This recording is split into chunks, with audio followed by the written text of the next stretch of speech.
the finished floor and I see the direction that that's going.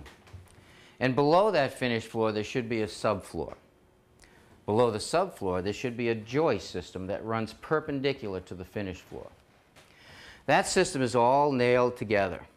What happens over time? The wood expands and contracts. And as it expands and contracts, the nails become loose. Some of the nails become loose, not all of them.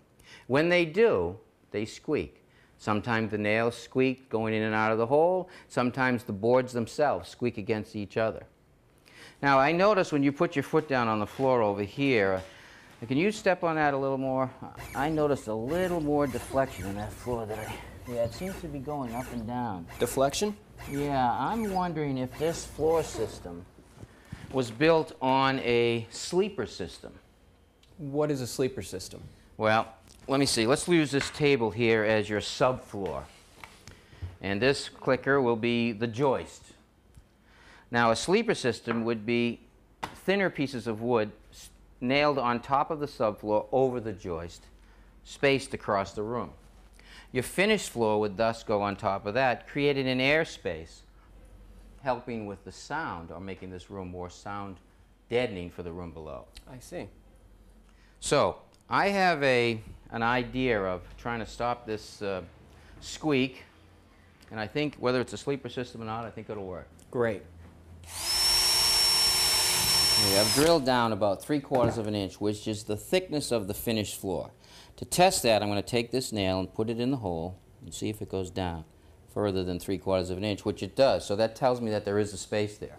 So this is a sleeper floor system. Exactly, exactly. But it doesn't matter whether it's a sleeper floor or two floors together. In other words, the subfloor and the finished floor touch. The principle is the same. We need to tie them together to stop the squeak.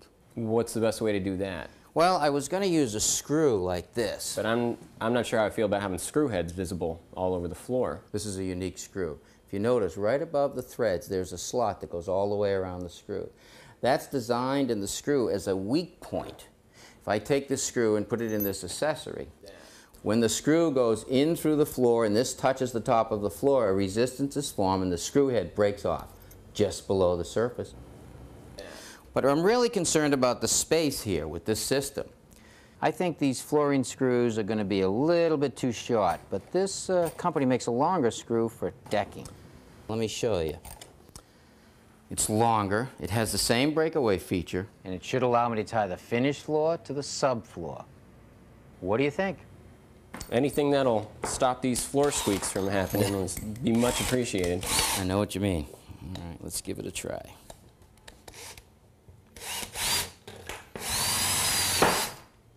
Okay. One right there. You want to give it a try? Sure. There you go.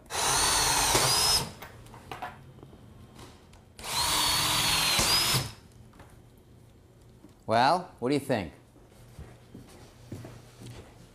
The floor is definitely a lot quieter. I agree. It is. I'm concerned about all the little holes that the screws have left, though. Ah. I've got a wax crayon that you can fill the holes with. It'll match the floor. You buff off the excess with a rag, and you're in business.